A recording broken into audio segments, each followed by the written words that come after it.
Hi friends, പുതിയൊരു വീഡിയോയിലേക്ക് എല്ലാവർക്കും സ്വാഗതം. ഇന്ന് നമ്മൾ തയ്യാറാക്കാൻ പോകുന്നത് ഒരു മീൻ വിഭവമാണ്. അയല വെച്ചിട്ടാണ് ഇന്നത്തെ റെസിപ്പി. അയല മുളകിട്ടത്. ഇതിനു മുമ്പ് നമ്മൾ പല മീൻ കറികൾ വെച്ചിട്ടുണ്ട്. അതിൽ നിന്നൊക്കെ വ്യത്യസ്തമായിട്ടുള്ള ഒരു മീൻ കറിയാണ്. അപ്പൊ നമുക്കിത് എങ്ങനെയാന്ന് കണ്ടു നോക്കാം. ഇവിടെ ഞാനൊരു പാൻ വെച്ച് കൊടുത്തിട്ടുണ്ട്. അതിലേക്ക് കുറച്ച് വെളിച്ചെണ്ണ ഒഴിച്ചു കൊടുത്തു. എണ്ണ ഒന്ന് ചൂടായി വരുന്ന സമയത്ത് ഇതിലേക്ക് ഒരു ലേശം ഉലുവ ഇട്ട് കൊടുക്കാം. ലേശം കടുകും കൂടെ ചേർത്തിട്ടുണ്ട്. 1/4 ടീസ്പൂൺ വീതം മതി രണ്ടും. ഇപ്പൊ ഇത് പൊട്ടി വന്നിട്ടുണ്ട്. ഇനി ഇതിലേക്ക് ചേർത്ത് കൊടുക്കാൻ പോകുന്നത് മുളക് പൊടിയാണ്. ഞാനിവിടെ കാശ്മീരി മുളക് പൊടിയാണ് ഉപയോഗിക്കുന്നത്. 3 ടേബിൾ സ്പൂൺ മുളക് പൊടി ഞാൻ ഇതിലേക്ക് ചേർത്ത് കൊടുത്തിട്ടുണ്ട്.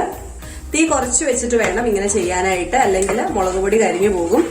നിങ്ങൾക്ക് എരിവുള്ള മുളക് പൊടി ഉപയോഗിക്കണമെന്നുണ്ടെങ്കിൽ ഉപയോഗിക്കാവുന്നതാണ്, പക്ഷെ ഒരുപാട് കൂടി പോകരുത്. കാശ്മീരി മുളകിന്റെ അളവ് ഒന്ന് കുറച്ചിട്ട് ലേശം എരിവുള്ള മുളക് പൊടി ചേർത്ത് കൊടുക്കാം. ഇതിന്റെ പച്ചമണം ഒന്ന് മാറി വരുന്നത് വരെ നന്നായിട്ട് ഇളക്കിയെടുക്കാം.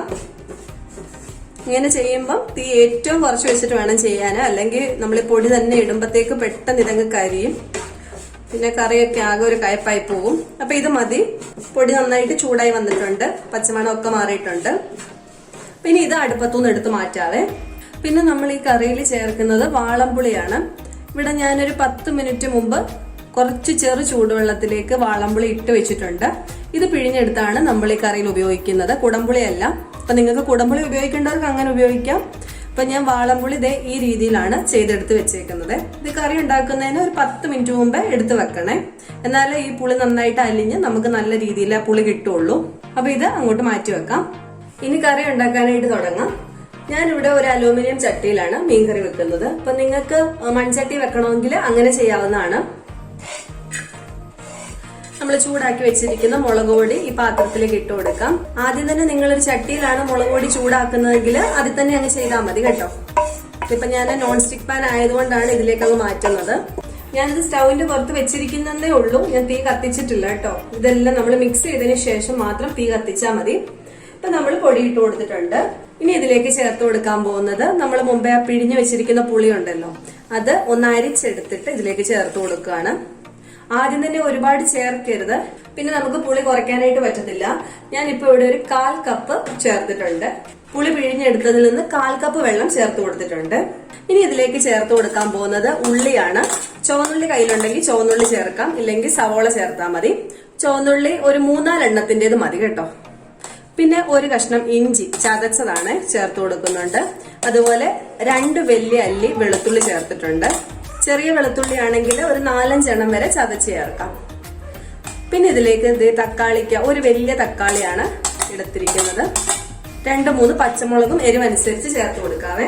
ഇതിലേക്ക് ഒരു 1/4 ടേബിൾ സ്പൂൺ മഞ്ഞൾപ്പൊടി ചേർത്ത് കൊടുക്കാം. 1/4 ടീസ്പൂൺ ഉലുവാപ്പൊടിയും കൂടെ ചേർത്ത് കൊടുത്തിട്ടുണ്ട്. ഇതിലേക്ക് കുറച്ച് വെളിച്ചെണ്ണയും കൂടെ ചേർത്ത് കൊടുക്കാം. വെളിച്ചെണ്ണ ഒരു 2 ടേബിൾ സ്പൂൺ വെളിച്ചെണ്ണ ചേർത്താൽ മതി. എന്നിട്ട് ഇത് കൈ ഉപയോഗിച്ച് നന്നായിട്ടൊന്ന് മിക്സ് ചെയ്തെടുക്കാം.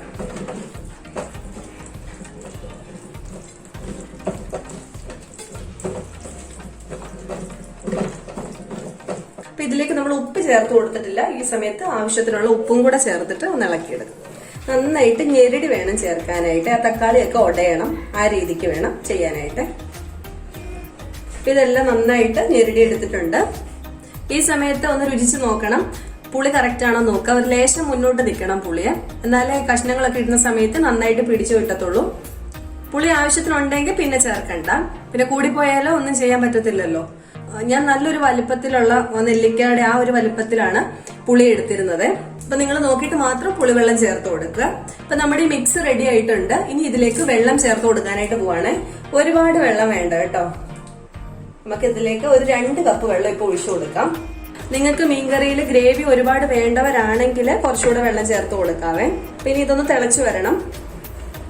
ഇപ്പൊ നമ്മൾ ഒഴിക്കുന്ന സമയത്ത് വെള്ളം കുറച്ച് കൂടിപ്പോയാൽ ഒന്ന് കുറുക്കി എടുക്കണമെന്ന് തോന്നുന്നുണ്ടെങ്കിൽ മീനൊക്കെ വെന്ത് കഴിയുമ്പോഴത്തേക്ക് തുറന്ന് വെച്ചിട്ട് ആ വെള്ളവും വറ്റിച്ചാൽ മതി. അതൊന്നും കുഴപ്പമില്ല കേട്ടോ. നിങ്ങളുടെ ആവശ്യത്തിനുള്ള വെള്ളം ചേർത്ത് കൊടുക്കുക. ഇപ്പൊ ഈ ഗ്രേവി നന്നായിട്ട് തിളച്ചു വന്നിട്ടുണ്ട്. ഇനി നമുക്ക് ഇതിലേക്ക് മീൻ ഇട്ട് കൊടുക്കാം. ഞാനിവിടെ ഉപയോഗിച്ചിരിക്കുന്നത് അയലയാണ്. 1 കിലോ അയല ഞാൻ എടുത്തിട്ടുണ്ട്. ഇച്ചിരി വലിപ്പമുള്ള ടൈപ്പിലെ അയലയാണ് എനിക്ക് കിട്ടിയിട്ടുള്ളത്. ഇപ്പൊ നമ്മൾ മീനെല്ലാം ഇട്ട് കൊടുത്തിട്ടുണ്ട്. ഇപ്പൊ ആദ്യത്തെ ഒരു 2-3 മിനിറ്റ് ഇത് നല്ല തീ തന്നെ ഞാൻ വെച്ചേക്കുവാണ്. അതിനുശേഷം ഞാൻ മീഡിയം ഫ്ലെയിമിലേക്ക് മാറ്റും. കാരണം ഗ്രേവി അധികം ഇല്ലല്ലോ. അപ്പൊ ഈ മീനൊക്കെ നന്നായിട്ടൊന്ന് വെന്തും കിട്ടണം, ഗ്രേവി ഒന്ന് കുറുകിയും വരണം. ആ ഒരു പരുവത്തില് നമുക്ക് എത്തണം. അയല ആയതുകൊണ്ട് പെട്ടെന്ന് വെന്ത് കിട്ടും. അപ്പൊ നമുക്ക് അത് വരെ വെയിറ്റ് ചെയ്യാവേ. ഇപ്പൊ കറി ആയി വരുന്നുണ്ട്. അപ്പൊ ഞാൻ ടേസ്റ്റ് നോക്കിയപ്പോൾ ഒരു ലേശം ഉപ്പിന്റെ കുറവുണ്ട്. അപ്പൊ നിങ്ങൾ ഉപ്പ് ആവശ്യം ഉണ്ടെങ്കിൽ ഇട്ട് കൊടുക്കുക. പിന്നെ ഇത് എടുത്തിട്ട് നമ്മളിങ്ങനെ ചുമ്മാ അത് ഇളക്കി കുത്തി മറിച്ച് മൊത്തം പൊടിച്ച് കളയരുത്. നിങ്ങൾക്ക് ഇളക്കണമെന്നുണ്ടെങ്കിൽ സൈഡ് വഴി സ്പൂൺ ഉപയോഗിച്ച് ഇളക്കാം. അല്ലെങ്കിൽ കയ്യിലെടുത്തിട്ട് ചട്ടി ചുറ്റിക്കാനായിട്ട് വശമുള്ളവരാണെങ്കിൽ അങ്ങനെ ചെയ്യുന്ന ഏറ്റവും നല്ലത്. അപ്പൊ ഇത് കുറച്ചുകൂടെ ഒന്ന് തിളച്ച് വരട്ടെ. ചാറ് കുറച്ചുകൂടെ ഒന്ന് കുറുകണം. ഞാനിപ്പോ ഇച്ചിരി തീ കുറച്ചാണ് ഇട്ടേക്കുന്നത്. അപ്പൊ ഇത് ഇച്ചിരി കൂടെ ആയതിനു ശേഷം നമുക്ക് നോക്കാം. ഇപ്പൊ നമ്മുടെ അയല മുളകിട്ടത് ആയിട്ടുണ്ട്. ഇനി നമുക്ക് ഫ്ലെയിം ഓഫ് ചെയ്യാം. അപ്പൊ നിങ്ങളുടെ കയ്യിൽ കറിവേപ്പില ഉണ്ടെങ്കിൽ ഈ സമയത്ത് ഒരു തണ്ട് കറിവേപ്പില നന്നായിട്ടൊന്ന് ഞെരടിയിട്ട് ഇതിലേക്ക് ഇട്ട് കൊടുക്കണം. അപ്പൊ എന്റെ കയ്യിൽ ഇപ്പൊ കറിവേപ്പില ഇല്ല, അതുകൊണ്ടാണ് ഞാൻ ചേർക്കാത്തത്. നിങ്ങൾ കറിവേപ്പില ചേർത്ത് തന്നെ വേണം ഉണ്ടാക്കാൻ. ഏറ്റവും ലാസ്റ്റിൽ ഇങ്ങനെ കറിവേപ്പില ഒന്ന് കയ്യിലിട്ട് ഒന്ന് ചെറുതായിട്ടൊന്ന് പിച്ചിട്ട് കൊടുക്കുമ്പോഴത്തേക്ക് നല്ലൊരു സ്മെല്ലായിരിക്കും. അപ്പൊ തീർച്ചയായിട്ടും നിങ്ങൾ എല്ലാവരും ഈ രീതിയിൽ ട്രൈ ചെയ്ത് നോക്കുക. അടിപൊളി മീൻകറിയാണ്.